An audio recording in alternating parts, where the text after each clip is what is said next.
आज हम आपको एक ऐसी महिला की कहानी सुनाने जा रहे हैं जिसकी 8 साल में महज 8 साल में शादी हो गई, यानी कि बाल विवाह हो गया और महज 13 साल की उम्र में वो एक बच्चे को जन्म भी दे दी थी। आज हम बात करने वाले हैं प्रिया सिंह, जो कि आज बॉडी बिल्डर हैं, इंटरनेशनल लेवल पर इंडिया को रिप्रेजेंट करती हैं और आज कई त्याग करने के बाद उन्होंने ये मुकाम हासिल किया है। हम जानेंगे आज प्रिया सिंह के बारे में, क्या कुछ उनकी लाइफ रही है, कितना स्ट्रगल उन्होंने किया और महिलाओं को किस तरह से वो प्रेरणा दे रही हैं, क्या कुछ उनकी लाइफ में शुरुआत हुई, कैसे वो पहलवान बनी, यानी कि कैसे उन्होंने शुरुआत करी बॉडी बिल्डिंग की। आज हम जानेंगे प्रिया जी से। प्रिया जी, सबसे पहले तो मैं आपका स्वागत करती हूँ। आप हमारे चैनल द चौक के शी मैटर्स शो में हैं। आज आप हमें बताइए कि किस तरह से आपने शुरुआत करी अपने करियर की, किस तरह से आपने एंट्री की। बाल विवाह सर्वाइवर हूँ। 5 क्लास तक पढ़ी हूँ। कोटा ओपन यूनिवर्सिटी से मैंने स्टडी कंप्लीट कर ली, बीए। पर ये कहते हैं ना, जब तक आप स्कूल नहीं जाओगे ना तब तक आपको अक्षरों का ज्ञान हो सकता है, पर उसके पीछे का जो प्रैक्टिकल है वो आपको पता नहीं है। वही मेरे साथ हुआ और आप मेरी स्टोरी में जानोगे कि मैंने मतलब मेहनत मजदूरी की है, बहुत ऐसा काम किया है जो आपके सोच से बहुत परे हो। और जब ऐसे सोचा कि तेरी ये जिंदगी है तो तेरे बच्चों के लिए क्या करेगी, या तो तेरे बच्चे ही आज आपने कई घरों में देखा है ना कि माँ काम करती है, फिर उसकी बेटी उसके पीछे पीछे पोछा लगाती है। तो ये सोचा कि तू ये करेगी तो तेरे बच्चे भी ये करेंगे। ये सोच के जगह बदली है तो काम ढूंढा, भाई मैं क्या कर सकती हूँ, मुझे ये काम तो करना ही नहीं है, मुझे दूसरा काम करना है। तो ये सोच के फिर किसी ने बोला कि तेरी हाइट अच्छी है, पर्सनैलिटी अच्छी है, तू ट्रेनर बन जा। मैंने कहा मेरे को कुछ आता नहीं है। कहते यार महिलाएं नहीं है ट्रेनर में, खुद सिखाते हैं। मैंने कहा सीख, पहले मैं उसको पैसा दूं, मैं फिर सीखूं, फिर पैसा कमाऊं। उन्होंने कहा नहीं ऐसा नहीं होता, तू सीखेगी ना तो वो तुझे पैसा देंगे। तो मैं ऐसे सोचता ऐसे ऐसे कब होता है, होता ही नहीं है। क्या बिल्कुल होगा। तो मैंने बहुत जगह ट्राई किया, कोई 2000, कोई 5000, कोई 6000, 3000 ऐसे देते थे। तो मैंने कहा यार इससे तो कुछ ही नहीं होगा। फिर ब्रांड में किसी ने बोला ब्रांड में दे, मैं ब्रांड में गई तो ब्रांड में उन्होंने 8000 दिए। तो 8000 में मैं जॉब लगी और उसके बाद मैंने अपने आप को ट्रेनिंग में इतना ढाल दिया कि अगले वाला सोचने लग गया कि अब तो इसको पर्सनल ट्रेनर बनाना पड़ेगा। तो जिम मैनेजर ने मुझे पर्सनल ट्रेनर बना दिया 3 महीने में, फिर मुझे प्रीमियम बना दिया। और उसके बाद ऐसा हुआ कि पैसा बढ़ता गया मेरे में, मुझे भी अच्छा लगने लग गया। और उसके बाद में एक बार क्लास लेने के लिए हम वहाँ गए थे दिल्ली, तो पास में बॉडी बिल्डिंग का गेम हो रहा था, तो वो धूम धड़ाका हो रहा था।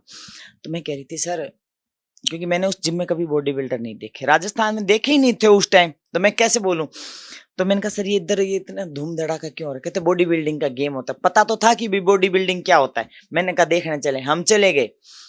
तो वहां बहुत सारे बॉडी बिल्डर थे, बॉडी बिल्डर ही बॉडी बिल्डर। मैंने कहा सर अब चलो, 2 घंटे हो गए, सर दुखने लग गया, कुछ भी पता नहीं चल रहा है। कि नहीं मैडम लड़कियों का देखेंगे। तो मैंने कहा लड़कियां कहाँ है सर। कहते अभी देखना। तो सच में लड़कियां आई, मैंने उनको देखा। आज मैं स्टेज के ऊपर बैठती हूँ, उस टाइम में हजारों पब्लिक के बीच में खड़ी थी। उस हजारों पब्लिक में लड़के ही लड़के थे, महिलाएं थी, और कोई गलत कमेंट नहीं कर रहा। लड़कियां बिकनी पहन के आई, कोई कह रहा है इसके हैमस्ट्रिंग देखो, कोई कहते हैं इसके क्वाड्स देखो, कोई कहता है इसकी बैक देखो, कोई कहते हैं किसके एब्स देखो, कोई कहता है बाइसेप का साइज देखो, और कोई कहता है यार इस लड़की ने इतनी मेहनत करी है कि इसकी एक एक मसल दिख रही है। तो मैं ऐसे आसपास देखूं, भाई मैं सोचूं कि लोग अश्लीलता, एक जब महिला बिकनी पहन के स्टेज पे खड़ी होती है, बिकनी छोड़ो वो बहुत छोटे कपड़े पहन के खड़ी होती है, तो भी अश्लीलता भरे वर्ड निकलते हैं। और मैंने कहा ये कोई कुछ बोल नहीं रहा, और ये तो इनके बॉडी पार्ट की बात कर रहे हैं। और फिर उसके बाद में फर्स्ट सेकंड थर्ड चूज हुआ, वो मेडल पहन के उसी बिकनी में पब्लिक में आ गई। तो लोग मतलब धक्का मुक्की करके उनके साथ फोटो खिंचवा रहे, उनको रिस्पेक्ट दे रहे हैं। तो मैंने कहा सर राजस्थान से तो कोई आया ही नहीं। तो उन्होंने कहा, जैसे स्टेट वाइज आते हैं, तो उन्होंने कहा कहाँ से, वो राजस्थान से कौन आएगा, घूंघट है राजस्थान में, तो जिम में ट्रेन एक्सरसाइज करने तो 10 लड़कियां आती है, सारे जिमों में लड़कियां तो जाती नहीं है, और यहाँ आएंगी बॉडी बिल्डिंग करने। हम तो ये सोच रहे हैं मैडम आप ही कैसे आ गए जिम में। तो वो बात मेरे को ऐसे चुभी, ऐसे बॉडी बिल्डिंग करेगी, वापस राजस्थान नहीं जाना। तो फिर मैं यहाँ आ गई, फिर मैं सबसे ऐसे बात करती रही, फिर मैंने मन बना लिया बॉडी बिल्डिंग करूंगी। फिर मेरे पास के ट्रेनर ने ऐसे बोला बॉडी बिल्डिंग तो बना लोगे, कर लोगे, पर ये आपका इन्वायरमेंट देखना, क्योंकि रिश्ते नाते सब टूट जाएंगे, और इसमें बॉडी बिल्डिंग की रिस्पेक्ट सिर्फ उधर ही होगी, इधर तो अलग ही नाम से जाने जाओगे मैडम आप। फिर उसने मेरे को ये बोला कि एक सरकारी आदमी 5 साल में जितना कमाता है ना, एक बॉडी बिल्डर 1 महीने में कमा लेता है। तो वो बात दिमाग में घर कर गई कि यार ये 9 घंटे अपन जब खड़े होते हैं और पैसा कुछ नहीं मिलता जी, तो प्रिया तुझे 5 साल ही काम करने, हो गया। तो मैंने कहा 5 साल में बच्चों की शादी भी हो जाएगी, पढ़ाई भी हो जाएगी, घर भी बन जाएगा, और इतना पैसा सेव भी कर लेगी, तू तो बॉडी बिल्डर बन जा। आप आर्थिक रूप से भी मजबूत हो गई, और साथ में आपने और महिलाओं और जो बालिकाएं हैं ऐसी जो इस फील्ड में आना चाहती हैं, या आपने, आपकी जो स्टोरी है इतनी स्ट्रगल से भरी हुई, वो काफ़ी महिलाएं और लड़कियों को प्रभावित भी करती है, प्रेरणा भी देती है इस फील्ड में आने के लिए। तो अब मैं प्रिया जी आपसे ये जानना चाहूँगी कि अगर कोई लड़की या फिर कोई महिला इस फील्ड में अभी आना चाहती तो किस तरह से एंट्री ले सकती है इस फील्ड में? आप जो सक्सेस लोग हैं इस फील्ड में, आपको उनसे मिलना ही पड़ेगा, वरना सीखेंगे कैसे। स्कूल जाने के लिए आपको टीचर से पढ़ना तो पड़ेगा, ये एक तरह का स्कूल है। उन सक्सेस इंसानों के पास जाओ जो इस फील्ड में बेहतर कर चुके हो और आगे जा चुके हो, वही आपको बना सकते हैं, अदरवाइज कोई नहीं बना सकता। और देखा जाए तो पिछले 1 साल से गेम का बहुत बुरा हाल है, तो मैं उन महिलाओं से ऐसे कहूंगी कि ये ऐसी परेशानी से ना डरे, स्ट्रगल ही जीवन है, और स्ट्रगल के बाद ही सफलता है, सबके जीवन में आता है, सबका अलग अलग पहलू होता है, और उस पहलू से डरे ना। बेटियां ही देश का नाम रोशन करती है। मुझे बहुत प्राउड फील होता है जब मैं मेरे पापा के साथ स्टेज पे बैठी होती हूँ और लोग ऐसे बोलते हैं कि प्रिया जी के पिताजी आगे आए। लोग जब कहते हैं कि प्रिया जी के पिताजी हैं जिन्होंने इस शेरनी को पैदा किया, जिसने आज हमारे राजस्थान, हमारे प्रदेश और हमारे समाज का गौरव बढ़ाया, नाम रोशन किया है, तो मैं खुश होती हूँ कि पापा मेरे नाम से जाने जा रहे हैं। तो एक महिला के लिए, एक बेटी के लिए इससे प्राउड की बात हो ही नहीं सकती कि उसके पिता को उसके नाम से जाना जाए। और अगर मैं इन चीजों से डरती तो मैं आज यहां नहीं होती। सबसे बड़ा पहलू मेरे साथ आया था जब मैं तैयारी करने लगी बॉडी बिल्डिंग की, तो हाउसकीपिंग ने मेरे से बात करना बंद कर दिया। जिम में साथ में जो खाने बैठने वाले हैं उन्होंने बात करना बंद कर दिया। उससे बड़ी बात, साथ के ट्रेनर मेरे को ताने देते थे, प्रिया तू तो ट्रांसजेंडर हो गई, तुझे तो अब लड़कियों में इंटरेस्ट होगा, तू तेरे घर में तो घूमती होगी तो मर्द घूमता होगा, मॉल वगैरह में जाते हैं तो तुझे लड़कों की लाइन में लगना पड़ता होगा। बैड कमेंट्स आपके लिए आते थे, पर आपने उन सबको इग्नोर करते हुए अपनी लाइफ में जो स्ट्रगल है उसको आगे प्रोसीड करती रहे, और आज इस आप मुकाम पर भी खड़ी हुई हैं। अगर उस टाइम पे अगर वो लोग जो बोल रहे थे उन लोगों की अगर आप सुन लेती और वहीं रुक जाती तो शायद आज प्रिया सिंह कौन है कोई नहीं जानता, पर आज आपने उन चीज़ों को इग्नोर करते हुए प्रिया सिंह कौन है, आपने वो मुकाम हासिल भी किया है। हाँ, बोलते थे अब प्रिया का बर्थडे है, कोई कहता है सेविंग किट लाएंगे, सेविंग किट देंगे, तो मैं हंसी मजाक में उड़ाती थी। कोई कहता भाई है तो मैं उनको वापस रिप्लाई करती कि मैं भाई तो हूं, तुम बहन बन के बता दो। मेरा प्रमोशन हुआ है, मैं तो खुश हूं, मेरे को लोग प्रिया भाई बोलते हैं। मैंने कहा तुम्हें कोई कह देगा क्या बाई, वो करके बता दे। मैंने भाई का और बहन का फर्ज दोनों का अदा किया, तुम दोनों का अदा करके बता दो। तो इसी तरह के बहुत सारे कमेंट आए थे, पर मैंने उस पर ध्यान नहीं दिया। और हाँ, गेम के दौरान मैंने 6 साल अपने पिता की शक्ल नहीं देखी। और मेरे चाचा ताऊ जितने भी फैमिली वाले हैं, आज बेटी मुकाम पे पहुंच गई तो सारे रिश्ते नाते निकल गए। उस टाइम कोई बुलाने वाला नहीं था। तो अब पहले फैमिली ने में किसी ने भी आपको सपोर्ट नहीं किया, अगर हम रिलेटिव्स की बात करें तो उन्होंने भी सपोर्ट नहीं किया। बट अभी जब आपने एक नाम बना लिया है, एक मुकाम हासिल कर लिया है, तो सारे रिलेटिव्स जो होते हैं, कहते हैं, ये कहावत भी है कि जब आप कुछ नहीं होते हो तो आपके साथ कोई नहीं होता है, पर जब आप कुछ बन जाते हो तो आपके दूर दराज के जो रिश्तेदार भी होते हैं वो भी आपके करीबी बन जाते हैं।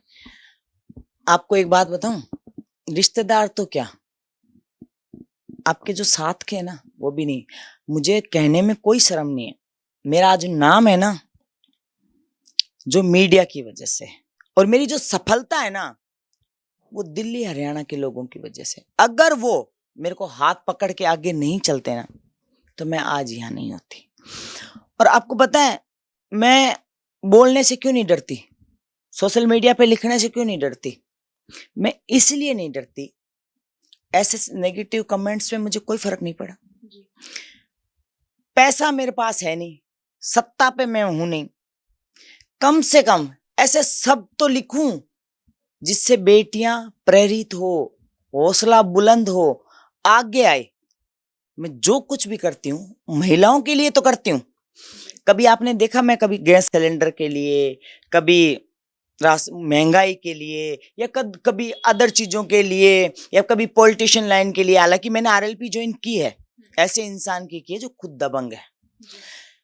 उस टाइम आज के जमाने में पार्षद फोन नहीं उठाता, और वो आधी रात में फोन उठाते हैं, मदद करते हैं, इसलिए मैंने ज्वाइन की। बीजेपी कांग्रेस वोट बैंक है उनके नाम से। आज देखो महिलाएं भी उधर भाग रही है, आम जनता भी उधर भाग रही है। अगर मैं हटके उधर खड़ी हूं उस बंदे के साथ, तो आज मेरा इतना नाम है पूरे वर्ल्ड में, और मेरे पीछे मतलब इतने लोग फैन फॉलोइंग है। मैंने हनुमान बेनीवाल जी को अपने मेडल, नाम, सब कुछ दे दिया, आज उनके साथ खड़ी हूं। आप सोचो, मैं कम से कम सिर्फ मैंने इसीलिए खड़ी हूं कि प्रिया कल को तू महिलाओं के मुद्दे पे ही बोलेगी और महिलाओं को तू सेव करेगी। रेप हो गए, महिला उत्पीड़न मामले हो गए, वे अदरवाइज किसी भी, और मैं महिलाओं के लिए ही करूंगी।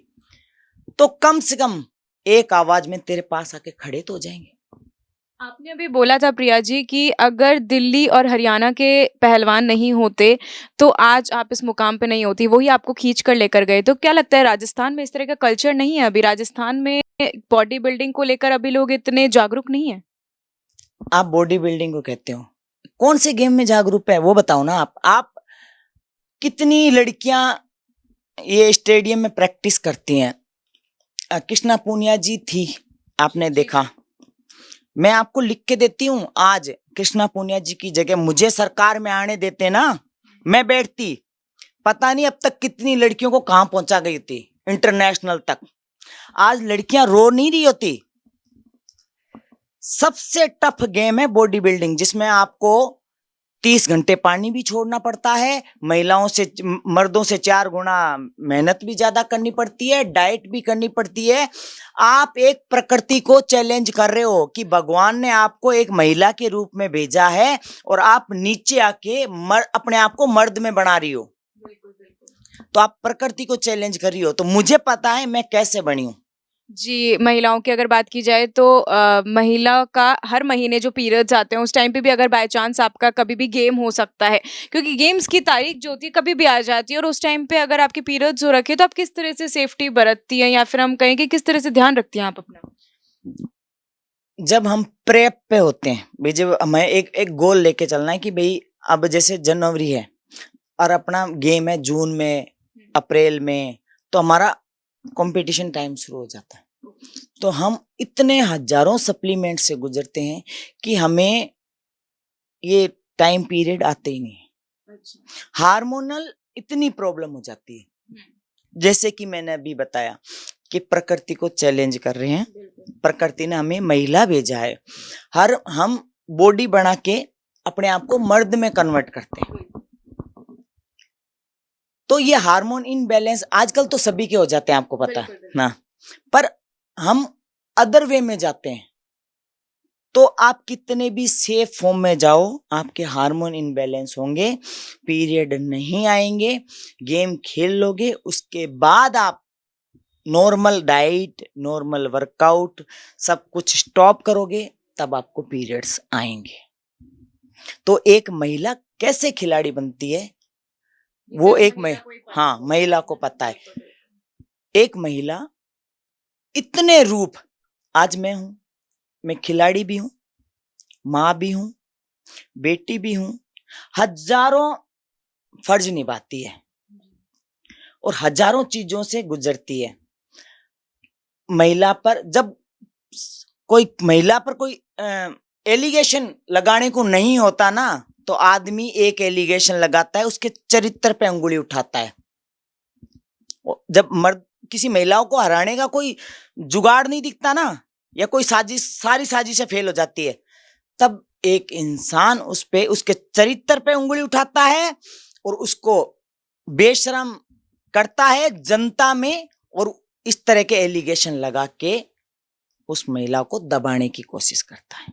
प्रिया जी, आपसे एक आखिरी प्रश्न मैं जानना चाहूंगी कि अभी आपने शुरुआत करी, ठीक है, आप महिला पहलवान जो अभी राजस्थान में जो लड़कियां आगे बढ़ रही हैं, महिला पहलवान बनना चाहती हैं या फिर इंटरनेशनल लेवल पे रिप्रेजेंट करना चाहती है इंडिया की, तो वो किस तरह से अब शुरुआत कर सकती हैं, ये और आप एक बार हमारे दर्शकों को बता दीजिए कि किस तरह से शुरुआत की जा सकती है। क्या इनके लिए कोई कोचिंग सेंटर्स बनाए गए होते हैं या फिर किसी तरह का फॉर्म फिल करना होता है अगर आप पहलवानी में जाना चाहते हैं? क्या कुछ जो है बेसिक इन्फॉर्मेशन जरूरी होती है? देखो, सोशल मीडिया का जमाना है, पहले सोशल मीडिया का जमाना नहीं था, आपको भी पता है। ये तो अब ज्यादा ट्रेंड पकड़ा, 2-3-4 साल में। हम थे जिस टाइम सोशल मीडिया पे नहीं थी। तो सोशल मीडिया का जमाना है, आजकल सभी लोग सोशल मीडिया से जुड़े हुए हैं। और ऐसे जैसे साक्षी मलिक है, अगर पहलवानी करनी है तो आप उनसे कांटेक्ट करो, और इनकी कोचिंग होती है, और इनकी फीस क्या है वो उन पे डिपेंड करती है। कई कोच ऐसे हैं, और आपको बताऊं, दिल्ली हरियाणा में कोच ऐसे हैं जो फ्री कोचिंग देते हैं। फाइनेंशियली भी कोई प्रॉब्लम नहीं आएगी। हाँ, और राजस्थान में ऐसा नहीं मिलेगा आपको। राजस्थान में एक चीज का डबल, जैसे सप्लीमेंट का डब्बा है, जब पता है, हमें तो पता चल गया, हमें लोगों ने बहुत लूटा, बहुत लूटा। 900 रुपए की चीज को 2000 में देना। पर आज हम इस मुकाम पे आ गए कि उसकी पता चल गई, क्या ये रिस्पेक्ट रहेगी कि हम आप ही की जगह कमा रहे हैं, आप 100 कमा लो, 200 कमा लो, डबल कमा रहे हो। तो यहाँ पे ऐसा होता है कि भाई साहब, इसकी आपसे बात कर रहे हैं ना, कंसल्टेशन फीस भी है, वहां जाओ, कोई फीस नहीं है, खिलाड़ियों की बहुत रिस्पेक्ट है, उल्टा जेब से भी लगा देते हैं। तू तो मेरे को खुद को कह रहे, मैं कह रही थी, मैंने कहा सर मैं तो पैसा ही नहीं है, मैं कैसे जाऊंगी? अरे प्रिया तू चल, पैसे तो आते रहेंगे जाते रहेंगे, प्रिया तू तो आजा खेलने। तो उन लोगों ने बढ़ाया है ना, और मैं उन लोगों का धन्यवाद करती हूँ कि मुझे बढ़ाया है, और मैं जैसे आपने मुझे बढ़ाया वैसे मैं हजारों बेटियों को बढ़ाऊंगी। तो आपके आगे के फ्यूचर प्लान्स क्या हैं? इसी के साथ हम समाप्त करेंगे कि आपके आगे के फ्यूचर प्लान्स क्या हैं? आप महिलाओं के लिए क्या कुछ और नए बदलाव लेकर आएंगी, या आप खुद ही एक कोचिंग सेंटर की शुरुआत करेंगी, या फिर महिलाओं के लिए कुछ फाइनेंशियली उनको सपोर्ट करेंगी? कोचिंग सेंटर तो हमारा तो जिम ही है, हाँ, तो वो तो खुले हुए हैं। और महिलाओं के लिए अब देखो, मैं गेम तो खेलूंगी नहीं। आप भी त्याग पत्र दे रही है क्या? नहीं नहीं, मैंने इंटरनेशनल खेल लिया, जो मुझे करना है, जब अभी जरूरत है। खेल का तो क्या है, मैं बहुत सारे खेली इंटरनेशनल, आप एक बार खेलो चाहे 100 बार खेलो, बात एक ही है। अभी जो देश को जरूरत है, अभी जो राजस्थान को जरूरत है, महिलाओं को सेफ करना। मैं उस पे, मैं महिला उत्पीड़न मामले, रेप केस, जो ससुराल वाले महिलाओं को सताते हैं, ऐसी हजारों जो प्रॉब्लम है महिलाओं को, उस पे काम करूंगी। और जो महिला, जो बेटियां गेम में जाना चाहती है, फाइनेंशियल तो मैं भी स्ट्रांग नहीं हूं, पर मैं कोशिश करूंगी कि गेम, जितने भी गेम में बच्चे हैं, मैं उनको आगे पहुंचा सकूं, महिलाएं नहीं, लड़के भी। और जिस दिन, और मैंने आरएलपी ज्वाइन किया है, और जिस दिन मैं सरकार में आ गई ना, आप ही मीडिया मुझे पहुंचाने वाली हो, आप ही मीडिया हो जो जिनकी वजह से मेरा नाम है। और आप उस दिन मुझसे बात कर लेना कि प्रिया जी आज आप सरकार में बैठी हैं, आपने क्या किया महिलाओं के लिए। मैं इतना कुछ कर जाऊंगी कि कोई सोच नहीं सकता। बहुत बहुत शुक्रिया। तो ये थी हमारे साथ प्रिया सिंह जी, राजस्थान में बॉडी बिल्डर हैं और लगातार इन्होंने जो अपनी एक स्ट्रगल से भरी हुई लाइफ थी वो आप लोगों तक कन्वे की कि किस तरह से उन्होंने अपने जीवन की शुरुआत की थी, किस तरह से उनका बॉडी बिल्डिंग में आने का जो सफ़र था उसकी शुरुआत की थी। आज वो इस मुकाम पे खड़ी हुई हैं कि वो आज इंडिया को इंटरनेशनल लेवल पर रिप्रेजेंट कर रही हैं, क्योंकि देखा जाए तो हर स्ट्रगल से भरी हुई लाइफ का जो एंड होता है और जो अंजाम होता है वो अच्छा ही होता है, क्योंकि आपने स्ट्रगल किया है, अपने उस मुकाम को हासिल करने के लिए आपने दिन रात मेहनत करी है। ऐसी और भी महिलाओं के साथ आसमान छूने की कहानी, महिलाओं के साथ बीती आप बीती की कहानी हम आपके लिए लेकर आते रहेंगे, पर तब तक के लिए इजाजत दीजिए और आप देख रहे हैं हमारा show she matters only on दा चौक। धन्यवाद।